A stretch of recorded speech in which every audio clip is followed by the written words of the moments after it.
Hey there, and welcome to Speak English with Christina, where you'll have fun becoming fluent in American English. I'm your English coach, Christina, and today's subject is a special request from Speak English Ambassador Aurelie, who asked, Christina, I always confuse modal verbs, especially could and should. Can you please explain the difference? Thanks. Sure, Aurelie, we'll make these modal verbs easy for you today. Let's go.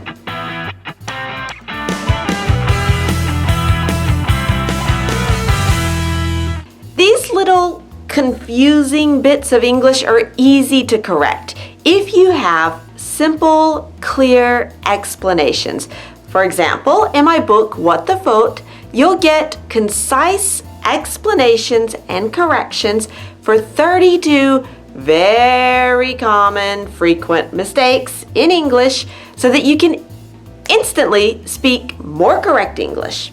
It's easy, short, and available on my site, ChristinaRobofe.com, but I'll put a direct link in the notes below for you. Now, let's look at should and could. The short, quick explanation, easy. Should is for two things, suggestions and speculation or prediction. And it's a good way to remember it. Should, S, suggestion, speculation. They all begin with S. For example, you should get a copy of What the Fought today. It's my suggestion to you. You should be able to finish the book in just a few hours. It's my prediction. You won't need 5 days to finish reading this book. We use could in several different situations, but today we'll only focus on one, future possibility. For example, if you have a job interview in English, you could join my course, Get the Job, because it'll help you succeed. If you have a job interview in English, you could join my course, Get the Job. It's possible for you to join the course. It's an option that you have, basically. You could join the course, or you could prepare alone, but you'll have more chance of succeeding with the course.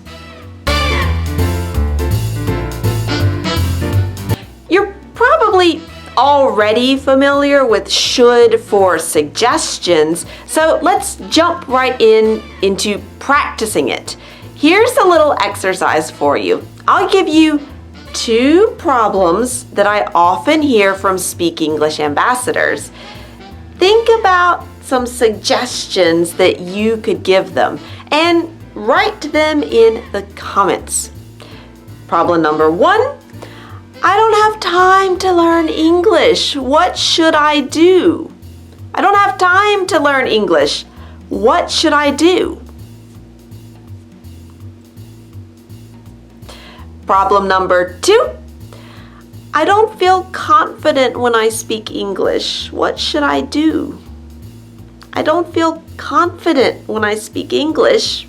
What should I do? What are your suggestions for the community?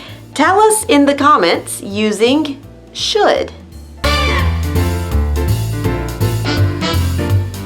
Now, this one is a little more nuanced, and maybe you're not so familiar with it. We're speculating, we're predicting. For example, how long does it take to drive from Miami to Atlanta? It should take you about 10 hours or so. We predict that it'll take about 10 hours. Another example, and this is a question I hear from coaching clients often, do you think I can improve my English? Well, if you set goals and you do English regularly, you should have no problem improving your English. Here's an exercise. I'll give you a question. Think about the predictions, speculations that you can make in your response using should, and you know what to do. Write your answers in the comments. Yeah, you know what to do, but I don't know what to say. Okay, now this is a very important question if you want to progress too.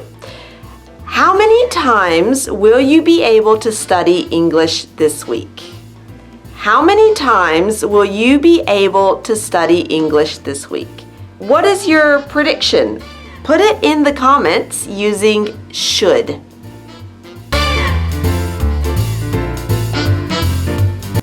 Now that you know how many times you can study English this week, you might want some ideas of what to do. So let's look at the possibilities with could.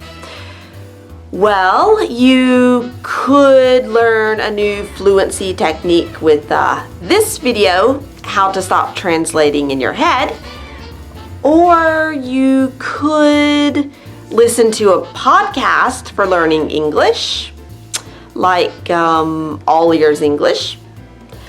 Or you could find a conversation partner on italki with the link below this video. You have so many possibilities, and that's why we used could in all of those examples. They're possibilities of things you could do this week, so in the near future. But how do you know when to use could or should? Good question.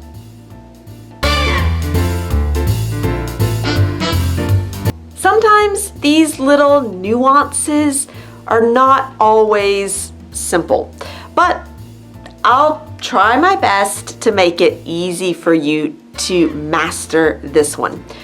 Basically, could is just a possibility. You're not saying it's good or bad. It's just a possibility. It's like options. And the first letters of could are C and O.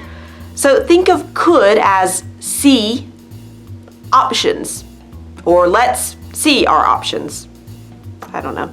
If you want to, practice conversations with Americans, you could find a conversation partner, or you could make friends with some Americans in your city, or you could join a language exchange group. Those are all just options. Should is for suggestions. So it means that you're advising. If you want to practice conversation, but you don't have any opportunities in your city, then you should look online. That's my suggestion to you. I'm advising you, basically. And if you look online, I speculate that you should be able to find someone. I'm speculating because there are so many language partner websites.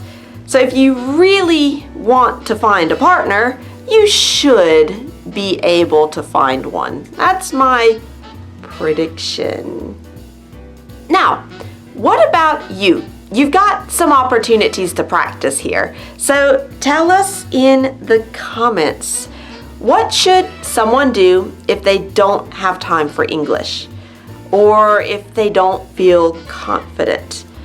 For you, how many times can you study English this week? And what are some things that you could do?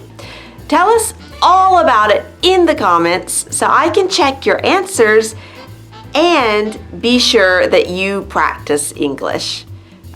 All right, thanks so much for learning English with Speak English with Christina, and I'll see you next week.